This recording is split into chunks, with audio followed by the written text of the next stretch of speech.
Hello students, I'm Professor Johnson, and in this video we're going to introduce some basics of chemistry and talk about the nature of molecules. By the end of this video, you should be able to identify the properties of protons, electrons, and neutrons. You should be able to describe what an isotope is. You should be able to name the four most common elements found in living organisms. We will talk about three major types of chemical bonds, and you should be able to describe them and identify or rank them based on their relative strengths. One type of chemical bond we will talk about is covalent bonds. You should be able to um, explain the differences between two types of covalent bonds that we'll talk about. And then finally, we will talk about chemical reactions, and I want you to be able to identify the effect that changing the concentration of reactants, products, and enzymes will have on the rate and equilibrium of a reaction. All right, so this is a diagram of an atom. If you look at the center of the atom, you'll notice that there are four circles, two red and two blue, and then there are two smaller circles surrounding this center. The center is known as the nucleus. It contains neutrons and protons.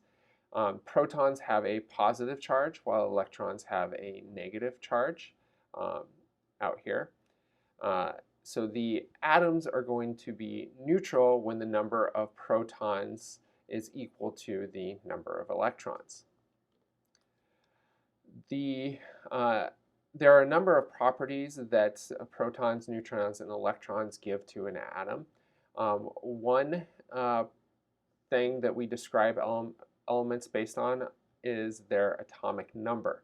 So the atomic number is the total number of protons present in that atom. All atoms of a single element will have the same atomic number.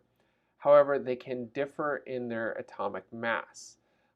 The atomic mass is determined by the number of protons and the number of neutrons, because the mass of a proton and a neutron is approximately equal, and the mass of an electron is negligible compared to the mass of the protons and neutrons. So isotopes are atoms of the same element that have different masses.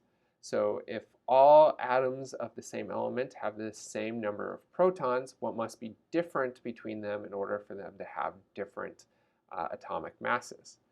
That's right, it has to be the number of neutrons that are present. So you can have more or less neutrons than you have protons in the nucleus of an atom, and that will in turn give the atom a different atomic mass. So here's a diagram of an atom. The purple represents the nucleus, and then you have these different shells that can contain electrons. Now, the electrons will give the atom its chemical properties, and this is because the atoms tend to quote unquote want a full outer shell of an electron. The inner shell here, you'll see that it has two electrons in it. It only needs two electrons to have a full shell. You're always going to fill up the lower levels of energy levels that these electrons are in before you fill up the higher energy levels. So this inner circle fills up first, then this middle circle would fill up, and then this outer circle would want to fill up with electrons finally. Now, the number of protons, or the number of electrons, is going to be influenced by the number of protons that are present. So if you have an element that has the number of protons in the nucleus that results in not having a full outer shell, that shell is going to want to gain, lose, or share electrons in order to then have a full outer shell. And this in turn determines the chemical properties and the types of chemical bonds that can be made by that atom. And we'll talk about that more in a second. But first I want to introduce the 4 elements that are common in living organisms. So this diagram here, the 6 represents the atomic number, the C represents the element, and in this case the C stands for carbon. Different letters will stand for different elements. And then the 12.1 is its average atomic mass. The average is not going to be a whole number because the number of neutrons can vary from element to element. So you have 6 protons in carbon. Most other carbon is going to be made up of 6 neutrons. However, you can have some carbon that has more neutrons in it, and that's why the average is slightly above 12. So you have an atomic mass of 12 atomic units. So carbon is one of them. Oxygen here is another one. Hydrogen is the third one. And then nitrogen is the 4th most common element. If we look at the outer shells of these elements, you'll notice that carbon has 4 electrons in its outer shell, so it needs to gain or lose 4 electrons to have a full outer shell. Oxygen has 6, so it needs to gain 2 electrons to have a full outer shell. Hydrogen only has 1 electron, but it's that inner level that only needed an additional electron, so it needs to gain an electron to have a full outer shell. And then nitrogen here has 5 electrons, so it needs to gain 3 electrons to have an outer shell. And so how these different elements gain or lose electrons lead to chemical interactions that are known as bonds. So the first type of chemical bond that we're going to talk about are covalent bonds. Covalent bonds occur when you have equal sharing of electrons. So I show 3 molecules here, a hydrogen molecule, an oxygen molecule, and a nitrogen molecule that are all sharing their electrons equally. And they share them equally because nitrogen here and nitrogen are going to have equal pull on the electrons. So they have a sharing of the electrons. Same is true for these 2 oxygen atoms, and the same is also true for the 2 hydrogen atoms. So when it's an equal sharing, it's a nonpolar covalent bond. Now when it's still sharing but not equal, you end up with polar covalent bonds. So an oxygen and hydrogen, such as you see here in a water molecule, share electrons, but they don't share them equally. The oxygen holds on to the electrons more tightly than the hydrogen does, and because it does this, it leaves a partial positive charge on the hydrogen. Remember, protons have a positive charge. Because it's holding on to the electrons more tightly, the oxygen ends up with a partial negative charge, and so you end up with polar molecules where you have partial positive and partial negative charges within this same molecule. This brings me to the idea of electronegativity. So electronegativity is a measure of how tightly a atom can hold on to an electron. When the differences in electronegativity are small, small being between 0 and 0.5, the type of bond is considered a nonpolar covalent bond. Intermediate electronegativity differences result in polar covalent bonds. So if it's falling between the 0.5 and the 1.7, those are polar covalent bonds. And if the electronegativities are greater than this 1.7, it's considered an ionic bond. And ionic bonds, we'll talk about here in a second, occur when you have a complete loss of an electron or a complete gain of electron and have total positive and negative charges. Some common bonds that you'll see in biology are carbon-hydrogen, carbon-oxygen, oxygen-hydrogen, and nitrogen-hydrogen. Carbon-hydrogen is considered a nonpolar covalent bond. So they do have different electronegativities, but those differences in electronegativities are below the 0.5 cutoff. So you have a 0.35 electronegativity difference. So that's considered a nonpolar covalent bond. If we compare this to an oxygen-hydrogen bond, which has an electronegativity difference of 1.24, that is going to be a polar covalent bond. So it's not different enough to be considered an ionic bond, but it is different enough that you aren't having an equal share of the electrons. So you end up with a polar covalent bond. As I mentioned before, ionic bonds result when you have a complete loss or gain of electrons.